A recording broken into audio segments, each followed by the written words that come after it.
Bismillahirrahmanirrahim. Assalamualaikum warahmatullahi wabarakatuh. Sudah semester 3, ada mata kuliah baru yaitu statistika dan teori peluang. Dan hari ini adalah pertemuan pertama kita. Adapun tujuan pembelajaran dari mata kuliah statistika dan probabilitas ini yang pertama adalah mahasiswa mampu memahami makna statistika, manfaat statistika, beda statistika deskriptif dan statistika inferensial, jenis data, serta mampu membuat tabel dan chart distribusi frekuensi. Yang kedua, mahasiswa mampu memahami teori peluang. Adapun yang ketiga, mahasiswa mampu memahami sifat-sifat peubah acak diskrit dan kontinu dan dapat menerapkannya dalam analisis statistika serta mampu memahami distribusi sampel. Yang keempat, mahasiswa mampu menyusun selang kepercayaan dan menafsirkannya. Yang kelima, mahasiswa mampu melaksanakan pengujian hipotesis dan menafsirkan hasilnya. Dan yang keenam adalah mahasiswa mampu melaksanakan analisis regresi linier sederhana dan regresi linier berganda. Nah, 6 tujuan ini akan kita dapatkan insya Allah hingga nanti di pertemuan ke-16. Mata kuliah ini terdiri dari 16 pertemuan, 14 pertemuan materi, 1 UTS, dan 1 UAS. Mengapa anak TRPL perlu belajar statistika dan probabilitas? Ya, yang pertama, struktur data dan algoritma, di mana banyak algoritma kompleks, terutama untuk sorting, searching, dan optimasi bergantung pada analisis probabilitas dan statistik untuk menghitung kompleksitas waktu rata-rata atau average case complexity. Misalnya, Quicksort memiliki performa terbaik dalam kasus rata-rata. Yang kedua, pengambilan keputusan dalam kode. Probabilitas memungkinkan software untuk membuat keputusan yang pintar dalam kondisi ketidakpastian. Adapun yang ketiga yaitu machine learning and artificial intelligence. Yang keempat adalah pengujian perangkat lunak atau software testing dan assurance. Yang berikutnya adalah analisis data pengguna, baik dari produk maupun user analytics. Dan yang terakhir adalah untuk keamanan cyber atau cyber security. Baik teman-teman, kita masuk saja di pertemuan pertama kita di materi pertama yaitu terkait pengertian statistika. Nah, menurut kalian, apakah statistik dan statistika itu sama? Ya, kita lihat satu-satu ya. Statistik itu artinya adalah ukuran untuk menyatakan kumpulan angka-angka atau data mengenai suatu hal. Ya, bisa dalam bentuk persentase, rata-rata, standar deviasi, dan lain sebagainya. Sementara statistika itu adalah ilmunya, ilmu untuk kita mendapatkan ukuran data tersebut, ya, ilmu yang berhubungan dengan cara pengumpulan data, pengolahan data atau analisis data, penyajian data dan interpretasi data. Untuk apa? Untuk membuat suatu keputusan, ya. Nah, tujuan dan fungsi statistik sendiri adalah untuk mendapatkan gambaran atas data yang telah dikumpulkan dan dikaji sebelumnya. Dengan begitu, data tersebut bisa ditarik simpulan akan permasalahan yang dikaji sehingga tadi ya, kita bisa mengambil suatu keputusan. Nah, sementara fungsi utama dari statistika secara umum yakni untuk mengubah data serta informasi acak menjadi sebuah data statistik yang bisa dipahami. Nah, contoh nih ya, contoh statistik itu adalah data kepemilikan kendaraan bermotor di wilayah tertentu. Kemudian contoh lainnya adalah data kependudukan dan perekonomian milik Badan Pusat Statistik gitu ya. Setiap 5 tahun sekali kan ada sensus ya. Nah, itu juga salah satu contoh dari statistik. Data kependudukan suatu desa melalui survei. Nah, ini tadi yang saya bilang sensus tadi ya untuk survei terkait data kependudukan. Data belanja daerah dan anggaran pemerintah daerah milik Kementerian Keuangan, data guna lahan kabupaten tertentu yang dikeluarkan oleh Dinas Pertanian, data nilai mata kuliah kalkulus, data mahasiswa program studi TRPL. Sementara, contoh statistika adalah pengolahan data kependudukan kawasan tertentu untuk menentukan transisi demografi. Misal di daerah Cilengsi itu berapa banyak sih sebenarnya usia produktif gitu ya, atau di Cilengsi itu mayoritasnya apa? Apakah usia non produktif atau usia produktif? Nah, untuk kita bisa mengetahui itu semua, kita memerlukan suatu ilmu yang bernama statistika. Pengolahan data kependudukan wilayah tertentu untuk menentukan piramida penduduk dengan analisis kohort demografi. Menemukan rata-rata standar deviasi atas nilai ujian mahasiswa. Menemukan media usia penduduk pada suatu desa. Prediksi penduduk di masa depan dengan memanfaatkan proyeksi penduduk aritmatik. Ya, nah, kenapa sih kita butuh statistika gitu ya? Kenapa? Ya, karena data yang ada di sekitar kita itu banyak banget. Kalau datanya cuma satu, kita nggak butuh statistika. Tapi karena banyaknya data di sekitar kita, sehingga kita butuh ilmu untuk menyimpulkannya. Dan itulah ilmu statistika. Ya, maka dari sini kita bisa tahu peran statistika. Yang pertama ya, ini saya ambil contoh aja ya, sampel aja. Untuk di dunia bisnis, dia bisa melakukan survei pemasaran untuk mengetahui pasar gitu ya. Misal mau fashion, kira-kira sekarang tuh fashion apa yang diminati oleh usia 18 sampai dengan 23 tahun gitu ya. Di Gen Z ini kira-kira peminatan fashionnya itu seperti apa gitu. Maka suatu konveksi akan menciptakan atau membuat suatu produk fashion mengikuti zaman sehingga produknya laku gitu ya, itu di dunia bisnis. Kemudian industri menentukan cara terbaik untuk memproduksi suatu barang. Misal nih, pakai metode A itu bisa menghasilkan 100 produk per jam. Sementara dengan kita menggunakan metode B itu bisa menghasilkan 1000 per jam. Jadi kita mau pakai metode mana, A atau B? Nah, itu salah satu dari penerapan atau peran statistika. Kemudian komputasi melakukan percobaan untuk mengetahui efektivitas dari software. Lalu apa fungsi statistika? Fungsi statistika yang pertama yaitu untuk menggambarkan data dalam bentuk tertentu. Yang kedua, dia bisa menyederhanakan data yang kompleks menjadi data yang mudah dimengerti gitu ya. Segitu banyaknya masyarakat yang ada di Cilengsi, dengan adanya ilmu statistika kita jadi tergambar, oh di Cilengsi itu mayoritas adalah usia produktif. Oh, di Cilengsi itu mayoritas sekolah tingkat atasnya atau SLTA-nya adalah SMK. Ya, ternyata masyarakatnya lebih minat dengan SMK dibanding dengan SMA gitu ya. Statistika merupakan teknik untuk membuat perbandingan. Statistika dapat memperluas pengalaman individu. Statistika dapat mengukur besaran dari suatu gejala serta dapat menentukan hubungan sebab akibat. Statistika itu dibagi dua, teman-teman. Ya, yang pertama adalah statistika deskriptif, yaitu mempelajari cara penyusunan dan penyajian data. Ya, contoh rata-rata, simpangan baku, median, dan lain sebagainya. Ya, jadi statistika deskriptif yaitu mempelajari cara penyusunan dan penyajian data. Sementara yang kedua, statistika inferensial, dia mempelajari cara penarikan simpulan mengenai populasi berdasarkan data yang ada pada sampel. Contohnya pengujian hipotesis, ANOVA, regresi, korelasi, analisis multivariat, dan lain sebagainya. Insya Allah di pertemuan ke depan kita akan bertemu dengan dalam aplikasi statistika, analisis data dikenal juga dengan istilah data mining. Tadi ya, karena statistika itu adalah ilmu kita untuk mengolah data, menafsirkan data, menginterpretasikan data, menjadikan data gitu ya. Nah, ketika kita menganalisis data, ya analisis data itu sendiri juga dikenal dengan data mining.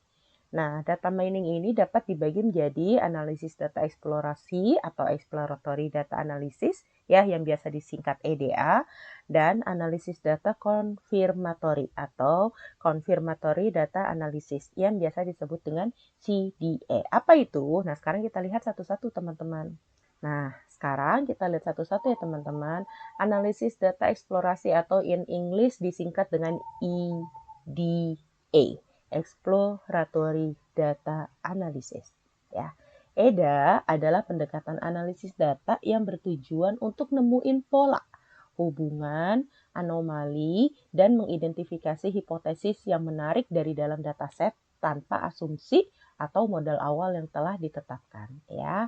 Nah, anomali itu apa sih? Ya, sesuatu yang sangat amat berbeda gitu ya. Contoh nih supaya kegambar sama kalian ya. Bayangkan ya dulu pada saat kalian mau daftar kuliah gitu ya, kita flashback ke belakang. Nah, Anda adalah seorang calon mahasiswa baru yang baru saja tiba di sebuah kampus.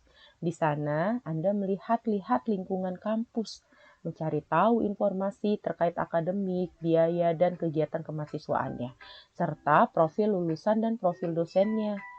dosennya tuh dari lulusan mana aja, sudah berapa tahun pengalaman menjadi dosen, dan lain sebagainya. Sehingga mampu membentuk simpulan awal atau hipotesis. Nah, inilah esensi dari EDA gitu ya. Jadi pada saat kalian survei, kalian tuh pengen tahu gitu ya. Kalian tanya-tanya ada prodi apa aja, udah berapa angkatan, berapa biayanya, lulusannya tuh diserap di mana aja, seperti itu ya. Nah, cara yang kalian lakukan untuk mendapatkan informasi itu disebut dengan analisis data eksplorasi. Kita lihat nih, bagaimana ya ciri-ciri EDA itu? Yang pertama, berpikiran terbuka. Tidak ada hipotesis yang sudah ditetapkan sebelumnya. Analisis membiarkan data berbicara dan menunjukkan pola yang ada. Jadi ketika kalian datang ke kampus tersebut gitu ya, kalian tuh belum punya simpulan apapun gitu ya. Kalian belum tahu ini kampusnya recommended atau tidak, biayanya mahal atau murah dan lain sebagainya gitu ya. Masih berpikiran terbuka gitu karena di luar sana juga masih banyak kampus sejenis gitu ya. Nah, kemudian ciri yang kedua adalah visualisasi adalah kunci.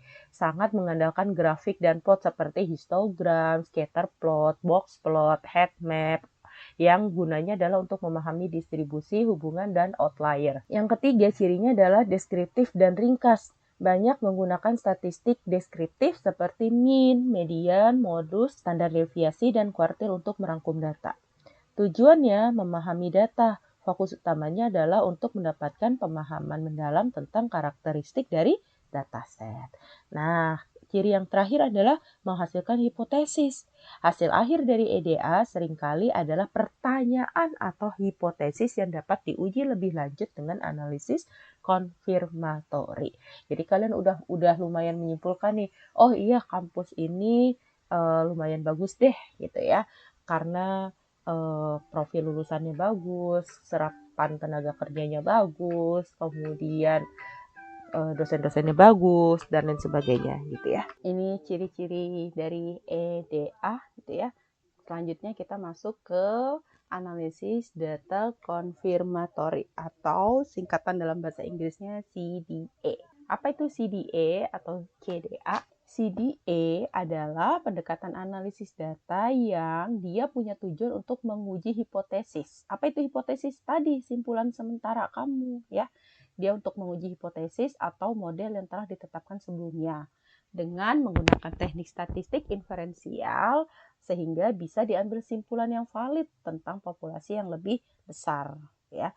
Nah, tadi ya ingat ya kalau EDA tadi contohnya kamu survei ke kampus, kamu observasi, kamu tanya-tanya dan lain sebagainya.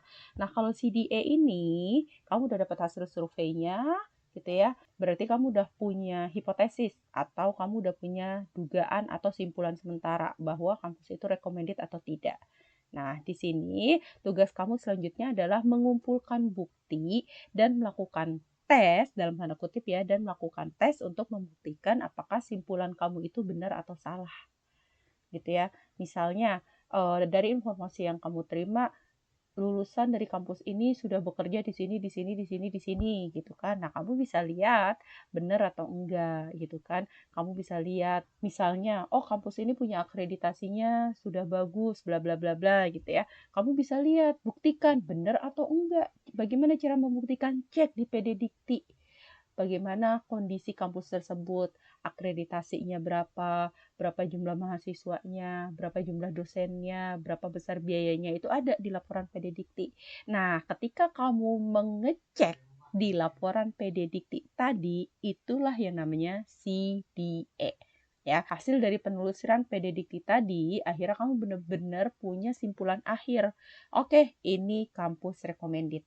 Saya akan masuk kampus ini. Nah, saya akan masuk kampus ini itu adalah sebuah keputusan gitu ya.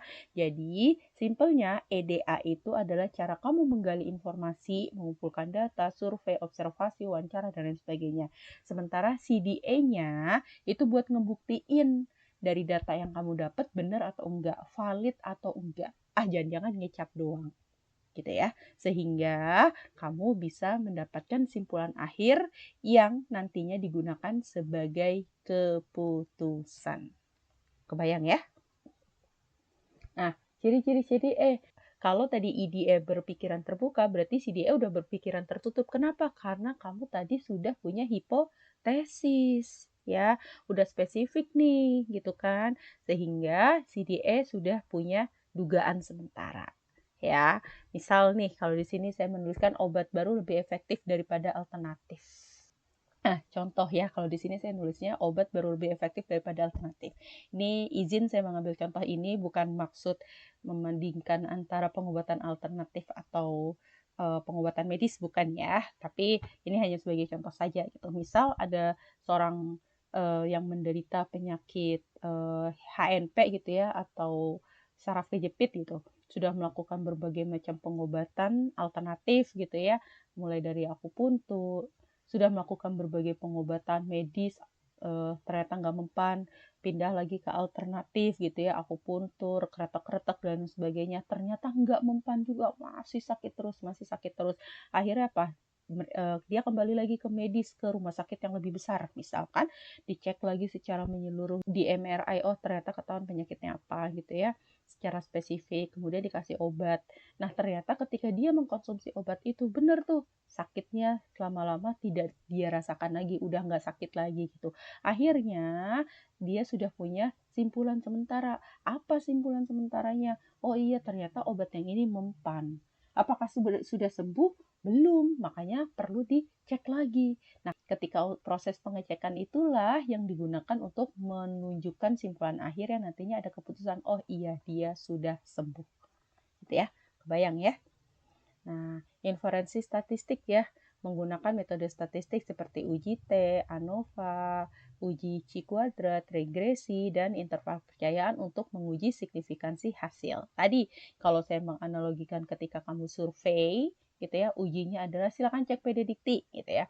Ketika menganalogikan dengan ini berobat tadi ya, ujinya buat ngecek beneran udah sembuh atau enggak, ya dicek lagi, dipastikan lagi sama diagnosis dokter gitu ya. Nah, itulah. Tapi kalau balik lagi kita kalau dalam CDA ini untuk memastikannya ini adalah metode yang bisa kita gunakan ya, uji T dan lain sebagainya. Kuantitatif dan probabilistik.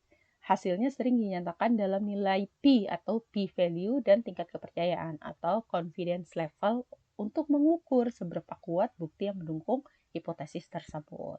Tadi, oh iya ternyata benar nih hitungannya sembuhnya sudah 99% terlihat dari hasil MRI-nya seperti ini gitu ya. Kalau tadi yang contohnya adalah sakit. Nah, tadi secara kuantitatif artinya ada parameternya, ada ukurannya, gitu ya. Tujuannya apa dari CDA ini? Tujuannya adalah menguji dan membuktikan benar enggak gitu ya. Fokus utamanya adalah memvalidasi atau menyangkal sebuah teori yang sudah ada. Nah, dia membutuhkan rancangan yang ketat. CDA memerlukan perencanaan yang matang sebelum data dikumpulkan, misalnya dalam desain eksperimen untuk memastikan hasilnya supaya tidak bias, tidak samar-samar, supaya benar hasilnya itu jelas, valid.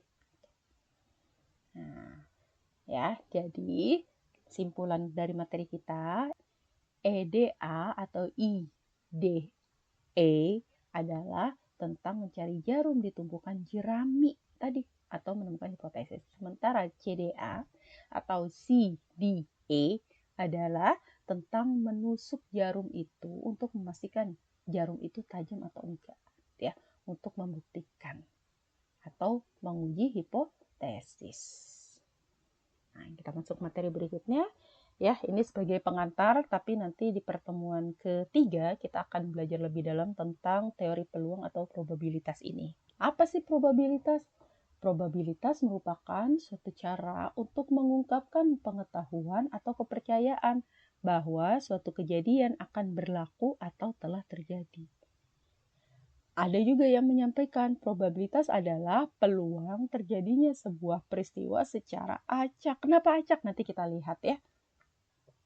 Biasanya tuh probabilitas dinyatakan dalam bentuk pecahan seperti setengah, sepertiga, seperempat atau dalam bentuk pecahan desimal 0,25, 0,50 atau 0,75 ya. Nah, rentang probabilitas itu cuma antara 0 dan 1. Kalau 0 berarti peristiwa itu tidak mungkin terjadi. Misal apa? Kucing jantan melahirkan. Itu kan nggak mungkin terjadi. Ya. Dan jika kita mengatakan bahwa probabilitas sebuah peristiwa adalah 1, maka peristiwa tersebut pasti terjadi. Ya, kalau dalam realita hidup apa? Iya, contohnya adalah kematian. Ya. Kalau dikaitkan dengan program studi TRPL, ya probabilitasnya apa? Kalian pasti bisa minimal pakai komputer gitu ya. Nah itu probabilitasnya 1, itu harus bisa itu. Ya percuma masuk TRPL tapi kalian tidak bisa menggunakan komputer gitu ya.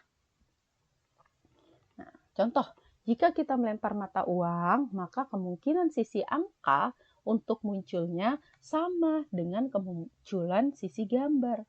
Sama dengan kemungkinan munculnya sisi gambar. Ya, betul ya, dalam satu keping uang itu satu sisinya gambar, satu sisinya angka. Kedua-duanya memiliki peluang yang sama untuk muncul ketika kita kocok. Ya, dengan demikian probabilitas munculnya sisi angka adalah 1/2 atau setengah. Dan demikian pula dengan sisi gambar. Dari mana 1/2? Nih, ya. Satu itu apa? Gambar. Karena ketika kita kocok, ya, kita lempar gitu, pasti kan jatuh ke bawah gitu ya, atau jatuh ke atas meja, ada bagian atas, ada bagian bawah, betul? Ya, yang bagian atas itu pasti hanya gambar saja, ya, gambar saja atau angka saja kan? Iya, kalau kita ngelemparnya satu keping, nggak mungkin yang keluar itu gambar dan angka bersamaan, pasti salah satu. Nah, karena yang keluar hanya satu doang, makanya di sini 1/2. 2 itu apa? 2 tuh dari kemungkinan yang ada, apa? Gambar dan nominal atau angka. Ya, sehingga peluang munculnya angka adalah 1 dari 2 peluang. Peluang munculnya gambar 1 dari 2 peluang atau setengah. Nah, tapi nih ya, kalau kita mau main kartu remi, kartu bridge, itu jumlahnya ada 52 ya. Maka kemungkinan terambilnya satu kartu adalah 1/52. Apa yang misalnya gitu ya? Apa misalnya? Misal queen keriting gitu ya. Queen keriting. Queen keriting itu kan cuma satu ya. Ya, satu. Dari apa? Dari total kartunya 52. Peluang mata dadu 6 dari 3 buah dadu adalah, nah, mata dadu 6 dari 3 buah dadu ya. Setiap dadu ada 6 mata ya. Nih, kita lihat nih di sini ya. Ada satu sisi 5, sisi sebaliknya 4, 3, 2, 1 dan 6 gitu ya. Maka karena satu dadu ini ada 6 ya, kita melempar 3 dadu berarti jadi ada 18 kemungkinan ya. Nah, yang diminta apa? Mata dadu 6 ya. Di dadu yang pertama ada 6, dadu yang kedua ada 6, dadu yang ketiga juga punya 6 kan? Maka peluang munculnya 6 ada berapa? Ada 3/18 gitu ya. Paham ya? Nah, peluang terpilihnya seorang presiden BEM dari 8 calon adalah 1/8 ya. Seorang presiden BEM yang dipilih berapa? 1. Berapa calonnya? 8. Jadi 1/8. Konsep probabilitas. Ada yang mutually eksklusif, yaitu peristiwa yang terjadi terpisah satu sama lain. Contohnya pada saat kita melempar uang logam, maka hanya akan satu sisi yang muncul, nggak mungkin dua-duanya. Ya, ingat ya, ketika kita melempar sebuah uang logam, maka hanya akan muncul satu sisi. Gitu ya, ini namanya mutually eksklusif. Sementara konsep yang kedua adalah collectively exhausting, yaitu jika lebih dari satu kemungkinan untuk munculnya sebuah peristiwa. Kayak tadi, peluang munculnya mata dadu 6 dari pelemparan 3 dadu. Ya. Nah, lambang probabilitas atau peluang biasanya dilambangkan dengan P ya. Nih, misal peluang suatu kejadian A berarti lambangnya PA. Peluang dari suatu kejadian munculnya mata dadu 6 berarti bisa kita tulis P6 gitu ya.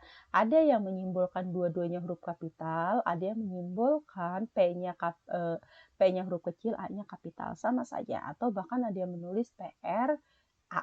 PR ini artinya probabilitas kejadian A gitu ya.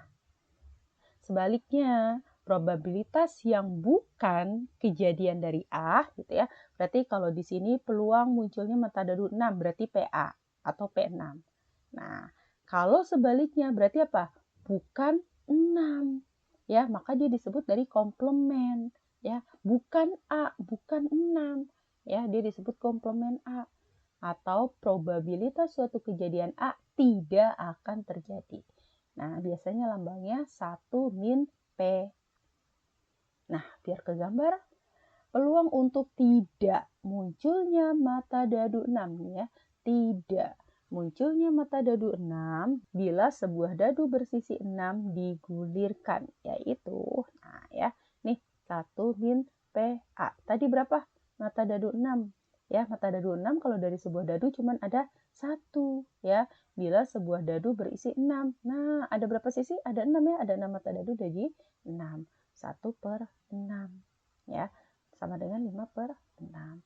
Maka komplement dari kejadian ini adalah 5/6 ya. Apa itu komplement tadi? Peluang tidak munculnya mata dadu 6. Paham ya? Teori peluang.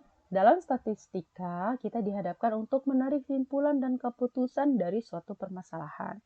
Simpulan yang dibuat, kebenarannya tidaklah pasti secara absolut. Sehingga timbul persoalan bagaimana keyakinan untuk mempercayai kebenaran dari simpulan tersebut. Untuk hal tersebut diperlukan suatu teori yang biasa disebut dengan teori peluang atau probabilitas. Dalam teori ini dibahas antara lain tentang ketidakpastian dari suatu kejadian atau peristiwa. Probabilitas ialah suatu nilai yang digunakan untuk mengukur tingkat terjadinya suatu kejadian yang acak. Kenapa acak? Ya tadi ya, contoh misal dikocok satu buah dadu. Kan ketika kita ngocok itu kita nggak tahu ya, ngacak kan, yang keluar itu berapa, bisa 1, bisa 2, 3, 4, 5, dan 6 gitu ya. Makanya kenapa dikatakan terjadinya suatu kejadian yang acak, karena kita nggak bisa tentukan. Contoh, misalkan A menyatakan kejadian barang rusak yang dapat terjadi sebanyak X cara dari seluruh N cara. Jika N adalah jumlah barang, N min X adalah jumlah barang yang tidak rusak tadi ya. Ini apa? Komplement ya. A menyatakan kejadian barang rusak, berarti komplement A adalah barang yang tidak rusak. Tadi 1 min peluang A gitu ya. Maka probabilitas kejadiannya dinyatakan sebagai berikut. PA sama dengan X dibagi N. Apa tidak X? Iya, X cara dari seluruh N cara ya, di mana peluang A itu lebih besar dari 0. Kenapa? Karena X-nya itu pasti lebih dari 0 dan N-nya juga lebih besar dari 0 ya. P nih di atasnya ada garis ya, ini artinya P komplement ya. Komplement berarti apa? Barang yang tidak rusak atau kebalikannya dia, lawannya dia ya. P komplement A ya. Kamu bisa nulis ada garis di atas atau kamu bisa nulis A terus di sininya kamu kasih C gitu ya. Ya.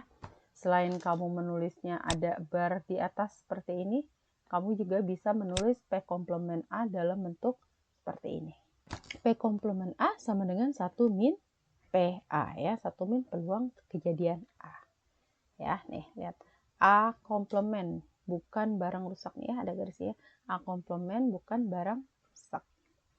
Jika X-nya sama dengan 0, X tadi apa? Ya, yang dapat terjadi sebanyak X cara. Kalau X-nya sama dengan 0, maka peluang A ya, peluang barang itu rusak adalah 0 dibagi N ya, sama dengan 0. Artinya apa? Tidak ada barang yang rusak. Berarti A itu sukses, bagus semuanya ya. Nah, apabila X-nya sama dengan N, maka peluang kejadian A atau peluang terjadinya barang yang rusak adalah N dibagi N. Tadi ya, dari mana N ini nih? X sama dengan N ya.